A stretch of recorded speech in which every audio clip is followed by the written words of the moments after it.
اللہ کا قرآن.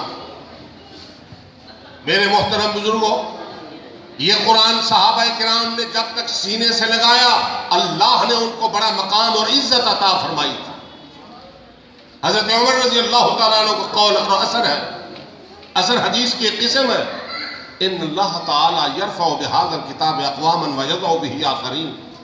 اللہ تعالیٰ اس کتاب، اس قرآن کے صدقے قوموں کو عزت عطا فرماتے ہیں، اور جو قومیں اس قرآن کو پس پشت ڈال دیتی ہیں اللہ تعالیٰ ان کو قعر ذلت میں گرا دیتے ہیں، انحطاط اور زوال میں آ جاتی ہیں. عزت قرآن کے ذریعے.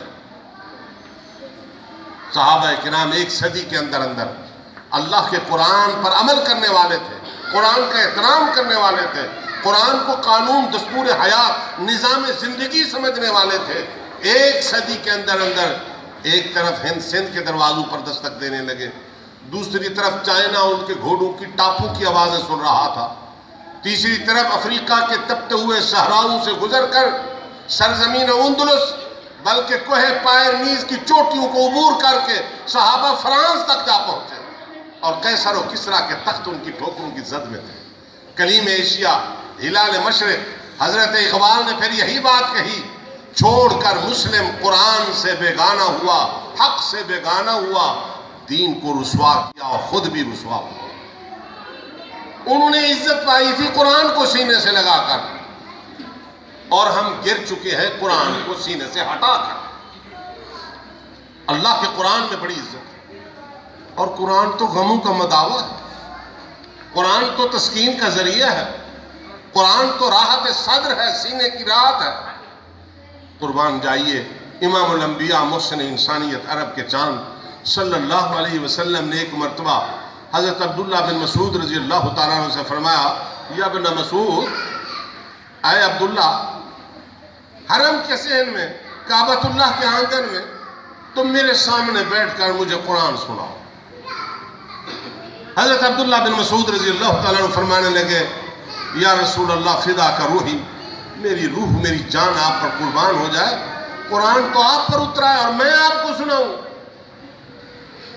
حضور نے فرمایا، آج محمد کا دل غمگین ہے صلی اللہ علیہ وسلم، ابن مسعود تو قرآن سنائے گا، میرا دل باغ باغ ہو جائے. تسکین ہے قرآن.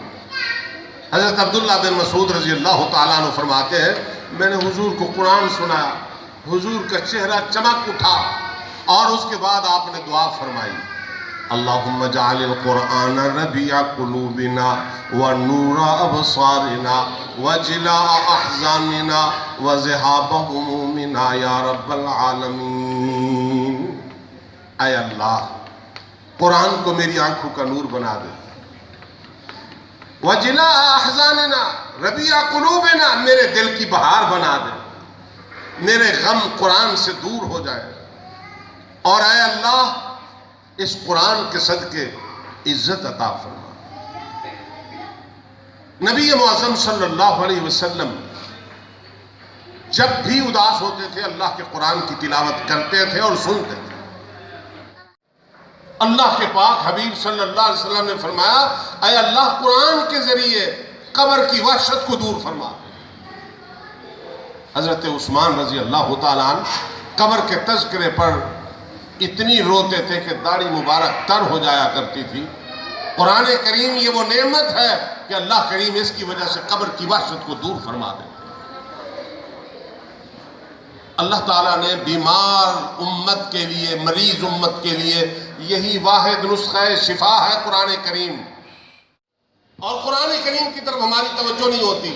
ساری ڈگریاں، ساری ترقیاں، معاشرے کے اندر سوال ہوتا ہے کہ یار تیرا بچہ کیا کر رہا ہے؟ قرآن کا حافظ ہے. اور اچھا، مبارک ہو جی، مذہبی طور پر ٹھیک ہے جی، مبارک ہو. دین بھی پڑھیں، دنیا بھی پڑھیں، تمام علوم پڑھیں، مگر دین کو فوقیت دیں، دین کو فوقیت دیں. اقبال ترجمان قرآن ہے، کلیم ایشیا، ہلال مشرق. قرآن کو سمجھا ہے اقبال نے. اللہ اس کی قبر کو منور فرمایا، وہ شکوہ کر گیا آپ سے. میں کون ہوں، میں کیا ہوں، بخدا یاد نہیں. اقبال کہتے ہیں، میں کون ہوں، میں کیا ہوں، بخدا یاد نہیں. اپنے اسلاف کی کوئی بھی ادا یاد نہیں. ہمارے اکابر تو دین کے ساتھ تعلق رکھتے تھے.